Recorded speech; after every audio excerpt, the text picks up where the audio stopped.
What is going on, everybody? Bobby Fi here. We're going to be talking about this MLB 6-game slate. We've also got the NBA. I'll touch on that. I'm rerunning my contest with the updated lineups, and we'll go through that. But I wanted to remind everybody the code Finals 2025 is good for a couple more days, I believe. Actually, maybe through the first, I think it's through Game 4 of the Finals. But check it out. We've got some great packages. As I mentioned all the time, look, we're partnered with SaberSim. We're partnered with PayDirt. We have all of Sheets' projections, all of Goldie's projections. SaberSim, everything they have, everything PayDirt has, everything Sheets has, all of Sheets' projections, all of Goldie's, all of my content, all of my exposures and core plays and everything. And then also Brandon Cruz for NASCAR, Rhodey in his playbook for baseball, football.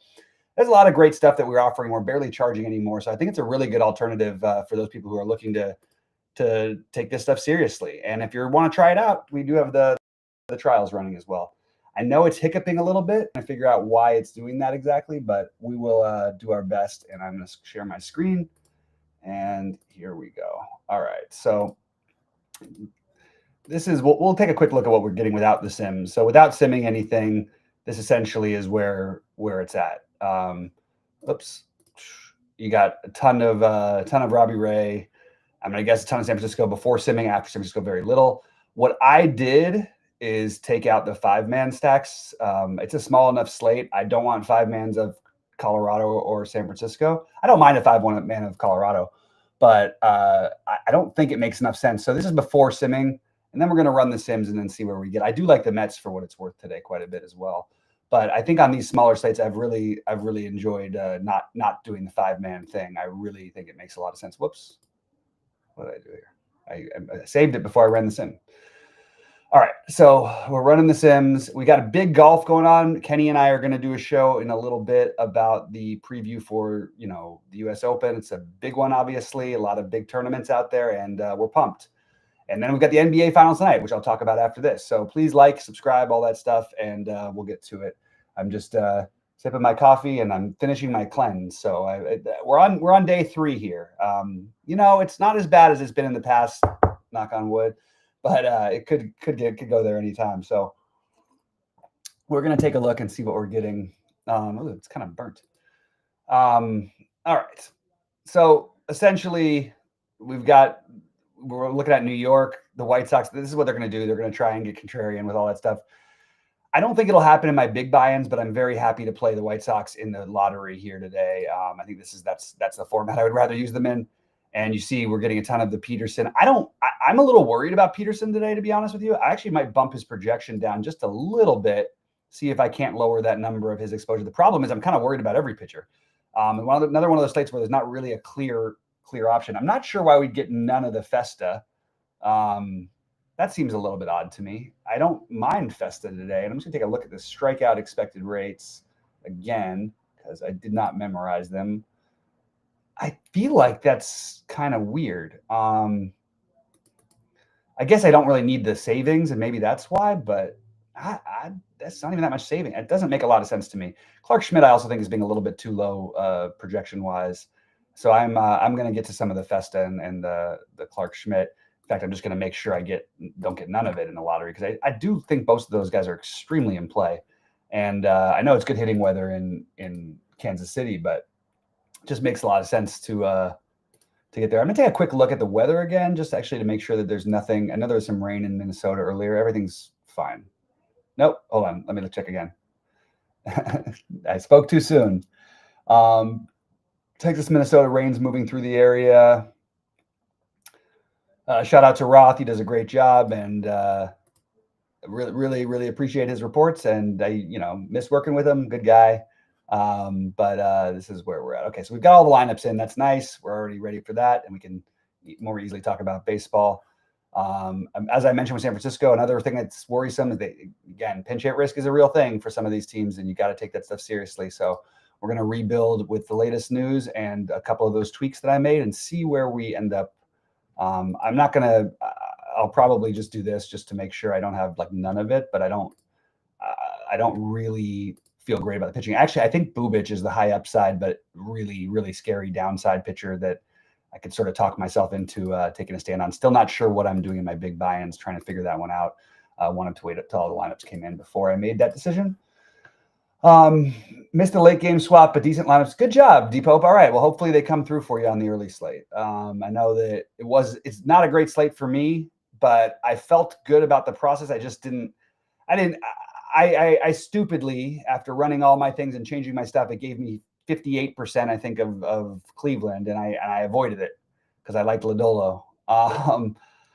And Lodolo was my other 48%. So I was like, I don't want to just play Lodolo or Cleveland. And I probably, if I stuck with that, we might be having a different conversation about sweating out the early slate, but we're not. That's my bad. Well, it's my bad. I didn't know Cleveland was going to score 11 runs. And even my other stacks actually did okay. Like Atlanta, you got the home runs. I had the right guys. I don't know what's happening in the late afternoon games because I have not taken a look in a little while, but I'm going to guess that it's going to be a slightly losing slate for me on the early side, unless maybe the Padres and the Dodgers both score like a million runs. All right, so we'll see where we're at. Then we'll jump over to NBA. Let's do this. And of the teams that I'm considering, I'll just talk about the spots that I like. I think this is a pretty good hitting slate, which is also another reason why on smaller slates, sometimes it's funny. People argue both ways about it, but sometimes when you have a really good hitting slate, you really don't. And it's a smaller slate. It makes the less stacking a little bit more of an option because, like, oftentimes, somebody's going to hit 2 home runs, a home run, a stolen base, like whatever. You're going to get most of your production out of two to three guys, and they're usually going to be like a lot of the best hitters. So spreading out and getting a little different is something I can get behind. Tampa Bay, another one of those teams that's scary because they sometimes pinch hit, but they look good today. Boston looks good today. I actually think Littell is an interesting tournament dart. Why is his projection I understand it's in Boston, it's tough for all that stuff. I think I'm on board with getting a little bit more of Littell. Let's do that. I'd like to at least be over the field on him. I really don't understand it because Boston strikes out a ton against righties, and it's a great hitting day. Like, he could get just torched. I want some Boston too, but I think that getting some exposure there. So if I had to rank my stacks for San Francisco, I'm not including because I don't want to. I actually feel like today's a good day to try to be underweight them anyway. And I said the same thing yesterday. It actually worked out really well until that late ninth inning rally, and even still, it was the right thing to do. I like both sides of the Boston Tampa Bay game for hitting. I'm not that interested in Texas and Minnesota. Now that's come back to burn me hitting wise. But I still do like that Festa play. I might stick with that for my bigger buy-in. Yankees make sense, even though Bubic is really good. It's just you put a lefty against the Yankees, I'm always going to have a little bit of interest. Although it's not quite as righty dominant as we've seen in years past, there's a lot more lefties in that Yankee lineup. So maybe today is a better day to get a little bit more of the Bubic. You know what I'm going to do? We're going to make sure we have at least the minimum of the Bubic. Or actually above the minimum. I think we're going to get a lot more than that too. I think Bubic has some serious upside here. I just think he's probably the best. Whom else am I comparing him with? Like, he's the best pitcher. He and Robbie Ray are the two best pitchers on the slate. I think he's a better pitcher than Robbie Ray is. And Robbie Ray's in Coors. Robbie Ray, it's close. Robbie Ray's been really, really good. But I think those would be the ones that I just feel like there's something feels fishy about the Peterson thing against this Nationals team. Now, in his defense, every time I say that, and he's had a really good year, and even in tough matchups. I mean, he had to face the Dodgers 2 out of his last 3 and was solid in those. Like, he just can get a little wild. It's a great hitting weather, even though it's not a great hitter's park. And I'm a little bit of a sucker for these Nationals in general. So I'm going to do this. I'm also going to do a late swap at 4:30, 7:30 Eastern. So what I have now is not necessarily what I'm going to end up with. Keep that in mind. And I will hand build my big buy-ins. We just changed a few things. I think we go a little higher on Bubic. I'll just do like that. Maybe it's a little too, you don't need to go that high. It's weird to say 14.4 for a guy who's like literally, when has he not been getting there? And also in a few tough matchups. Let me just double check Bubic's he's been just rolling. 18 or more in 6 straight, 24 or more in 5 straight. Only had 1 bad game out of his last 7. He's been over 24 and 6. What is that? 8 out of his last 11. I mean, I know it's the Yankees, but like, look at the lefty. There's 1, 2, 3, 4, 5 lefties in the starting lineup. as long as he can get around Judge, I think that there's some merit with the Bubic thing. So, and I like Colorado. I think Colorado, if I don't use Robbie Ray, the only problem is I don't have another pitcher. Like, it's weird. I feel like Robbie Ray is going to end up with like 18 points and could end up being the highest scoring pitcher. And the Rockies still might end up being like one of the better stacks today. I think both could happen. I mean, also you can run on Robbie Ray. Obviously, it's in Coors, and it is a beautiful day, 77 degrees with 8-mile-an-hour winds blowing out. We don't always have consistent winds at Coors, so kind of want to take advantage of when we do. I just think that they're going to be the far lower owned side. And now that I have the 4-man stacks going and I've made my tweaks, I'm probably going to just roll with this what it is for the lottery. And I am going to hand build my bigger buy-ins, which has been the only thing saving me lately, guys. I have not been doing great with the mass multi-entry for baseball lately. I have been doing really well, much better in my hand buy-ins. Wow, they only gave me exactly 20%. That's wild. Okay. Well, we're going to roll with it, and I think Bubic may be my SP1 or my SP, one of my SPs, and then we got Littell a bunch. I think the Littell thing is a sneaky good play. Look, there's downside. Littell and Bubic fit the same category. There's certainly some downside, but there's plenty of upside. I mean, I'm telling you, this Boston team, we saw it yesterday with Pepio. He ended up getting hit a little bit, but he had 9 strikeouts and 5 1/3. So it's 9 strikeouts out of 16 outs. That's awesome. I just think the upsides, and if you happen to be on the right side of variance, you don't give up that one double, or the guy makes a great catch or something like that. Maybe he ends up with 35. Like it was the Red Sox have given up some big games, and we're not used to that with the Red Sox. But this is a different team than what we've seen in recent times. All right. Something just happened. It looks like maybe Teo hit a home run. Yep, Teo. What a great addition. We love him. Who needs Juan Soto? We've got Teo. All right. So that's sort of my baseball look, and then we'll look at the stacks. Again, getting tons of the White Sox. In the lottery, I'm fine leaving this. In my higher buy-ins, and by the way, I can get away with the San Francisco because I'm not no 5-mans. You know what I mean?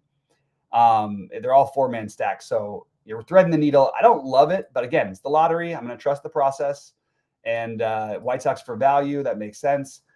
But I am going to be, you know what I'm going to do? You know what? I hate to do this. I was going to just say, okay, I'm going to roll with it. I think there's merit to both Washington. Where do we have Washington? Oh, we're getting some of them. Make sure we keep them. I think the Mets make a ton of sense. And I think that the White Sox will just cap at 50 and rerun this. And it's probably still going to give me like nearly 50. Let's actually do a little bit more for the Mets. And then we'll go both sides of the Boston game. And where is it? Show me, where is Tampa Bay? What am I missing? Oh, they're there. But I do think the Mets are I just love picking on Irvin, and it's a good hitting day. The Mets don't get as many days like this as the rest of us do. So we want to kind of be after it. I am hiccuping, right, guys? I can see the screen freezing at times, and it's a little frustrating. All right, so we're getting there.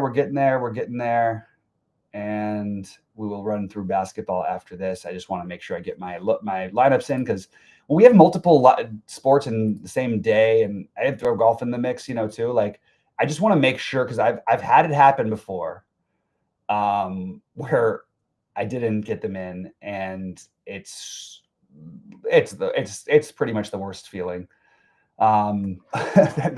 It's like my excuse of part of. I still don't like leaving a ton of money online. But I at one point accidentally clicked on a $25,000 buy-in tournament once, and thank God I saw it right before lock. Thank God I have a host who got me out of it. I could not believe, or it was like 26.5. It was like a 4-man tournament. I did not realize I clicked on it. I thought I was clicking on like a $20 tournament. That is the scary part of sometimes having a lot of money in your account. And obviously I've been guilty of a few mistakes on that one in the past. All right, so I have a feeling we're going to get a little bit closer to what I want now, and I'm curious what pitching. I like the Littell to get different idea a lot. I even think Buehler has, like, just because the game's a great hitting game doesn't mean that you can't find pitchers in that game. And I mean, we saw it yesterday. We just saw it with Pepio. He gave up runs, but like he still had 9 strikeouts and 5 1/3. And he almost could have gotten out of it with even better. All right, now we're talking. This feels a little bit better to me. I like the Colorado. I'm getting less White Sox. I like the Colorado, as I mentioned earlier, as a way of getting different with Ray. And now we've got all the Littell. So I am ready to gamble on this 6-gamer. Go Zach Littell. I've got Kyle Freeland at 15%. That's where I'm going. I'm okay with it. I want to take a quick look. It'll just do a Kyle Freeland BVP look because he's faced this team plenty of times. It's going to be interesting to see what that one looks like. All right. Oh, it's actually not as many as I thought. Well, they've crushed him. Maybe not as good of a maybe skip what I was going to say, but it's pretty small sample size. It's big enough. 100 or more is big enough, but it's mostly the 2 players, and they both have hit him well. But I just throw it out there that I as bad as Freeland is, probably not quite as bad as the world talks about him. Just unfortunate for him. He's a Colorado guy. I think he could have. I always thought he was going to have a better career than he did, and I think I'm a little bit stubborn about not wanting to give up on that idea. All right, I'm going to jump over to NBA in a second. So people always ask me, like, what's your, because with the NBA, obviously done extremely well, and it's like the sport I know the best and I'm love the most and all that stuff. So I usually have, like, in these showdowns, a guy or two. I'm not sure how different you want to call it getting, but I'm going to captain Ben Mathurin some. I only have him at 6% right now. I did run these before. I think in my high buy-in, I might captain him. This is a game where I could see the bench taking over, and then I could play Halliburton, Jalen Williams, Shea, and Holmgren with another, cheap-ish guy. I think it's kind of interesting. Now, a lot of things have to go right. I like Indiana tonight for what it's worth. I like them with the points. I like them to win outright. I like the. I wanted to say I like the under in the game. I have a feeling that they're going to try and play. They're going to try and go back to going really fast again. I don't know. I'm kind of struggling with that one, but that's where I'm at for the game as of right now. As you can see, I lowered Shea's projection a little bit. He's been so great, but like I just didn't want to have like 75% Shea captain lineups. I understand that's a way to play. I just think that I'm going for something a little bit different. So just dropped him a little bit. Jalen Williams, I raised up, and I actually could consider raising him higher. If I'm going to be lower on Shea, and I'm still going to play Shea, don't get me wrong. It's just not going to be my captain 100%. I think Jalen Williams makes a ton of sense and not going to be low owned. I think Chet is interesting because people are kind of convinced of themselves of a lot of different stories with him in this series. And the thing that's weird to me is I can't seem to get the Hartenstein, even though I keep raising his projection a little bit. I think playing one of those guys makes a lot of sense. My other sneaky feeling tonight, and we're going to have to put our money where our mouth is here with this one, is that I have a feeling Miles Turner is going to have a huge game. Just a feeling, just a gut. Got him 5% the captain. We'll raise him a little bit more. Let's just go. We're going to have the Turner and Halliburton. Turner and Mathurin are probably going to be what dictates how I do tonight. So we're going to rebuild and see where we're at after that. But I'm pretty content on taking this shot on Turner. I actually feel like this is a series that I understand the going small with Toppin and how it worked. And Toppin had an amazing game 1. I'm not taking anything away from him. But I actually feel like Turner creates more of a mismatch on the court. And if they could play those two guys together, even, you could play those two guys and Siakam. It's no problem. Like, I actually think they should run some things like that. And then you could play, whether it's Halliburton and Nembhard in the backcourt, or you mix in a little bit of Neesmith with the other, or Mathurin. The thing that I'm doing that's different is I am trying to, the overall is because Indiana is going to be lower on because they play more guys. Well, they both play a ton of guys, but Indiana's guys are a little more relevant to the actual production off the bench. I just would like to be committing some to those. I raised TJ McConnell's projection tonight. I think this is the kind of game. And in general, you want the bench guys in the home games. That's where you're going to see them usually thrive a little bit higher than they do otherwise. So let's take a look at what we got. Did I run the Sims? I'm running the Sims, and we'll see what happens after the Sims are run.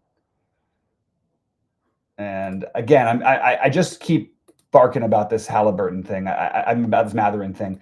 I really like the idea of being well overweight Mathurin. And look, you'll see him how much I am, and it's probably going to determine. Look, 83%. There we go. I told you.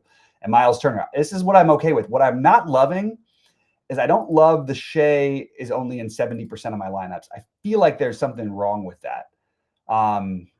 Is there a way he doesn't get there? Yeah, we saw it happen in the last against Denver.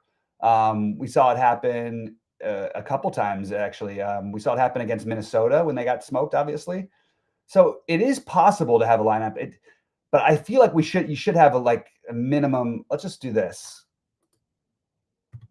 We'll put a minimum of 50, and at least it'll boost it to where differentiate. Let's see what we get if we do that. And then if I don't like it, I'll take it away. But I did want to tweak it a little bit.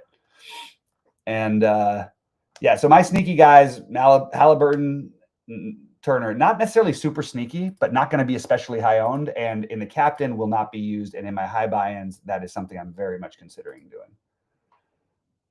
All right, let's see what we got.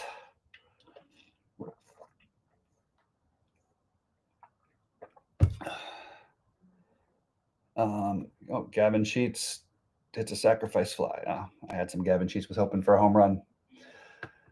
All right, let's see. And we're probably gonna have a low minimum ROI because oh no, maybe not. I didn't change that. Okay, so we were getting all that. Oh my god, they barely bumped it up. I do like the idea of getting different. I just wish the problem is this pricing. Like there should be a bigger gap between Shea and these guys. It's 3,000 more. I'm not sure what I want to do with this yet. I'm going to save this for now.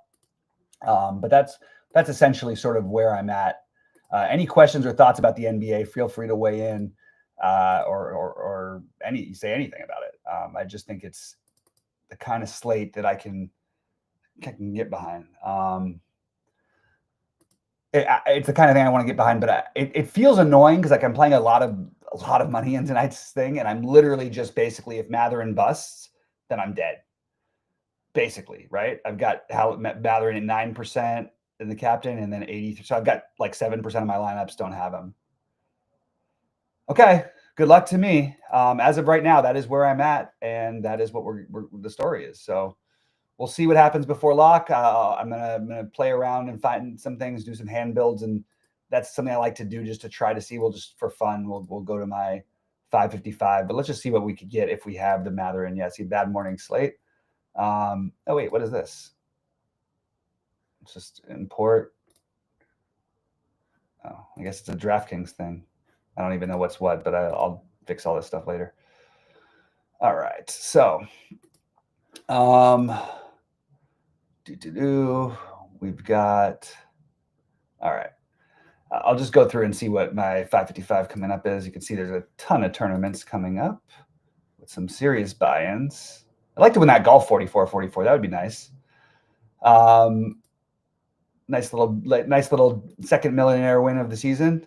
So let's just try to play around and see what we can get by a hand build with Matherin as the captain because he's so cheap. Like I do think, like I mean, look, this guy averaged 25 fantasy points per game during the season. I know it's different in the playoffs. I know blah, blah, blah, blah, blah. It's not like he's been away from it 33, 25. But we've seen it. We've seen in the good and the bad. I think it's worth the risk. It's like half the games. So if I bump his projection up a little bit, which other people aren't doing, I just think you have like an edge there. Obviously, let's see what we want to do. We can try and play. Now the problem is you got to figure out, okay, so in the alley-oop with only 600 players, I'm not as worried about the duplicating because usually then you're duping with 2 or 3 and not so many. But if it was the lottery and you were hand building, that's still like 2% owned Halliburton as captain or even 1%. You're still going to run into a ton of dupes because they're all going to build the same way around it. So how can we do something different? So can we play, let's see if we play Jalen Williams and we leave our Turner take in there, and then we can play Nembhard or Neesmith. I think I'd rather just go for broke and do the Siakam thing. I think this is what others will do. Now, Siakam with Toppin, Siakam with Wallace. I would rather, well, Toppin probably has the higher ceiling. I don't know how to say that actually right. I think Wallace is the higher median for sure. I think this is a good TJ McConnell game. So if I played McConnell, and I don't have to play Chet, that's the other thing. I can do this and sort of reverse the build on people. Oh, I forgot.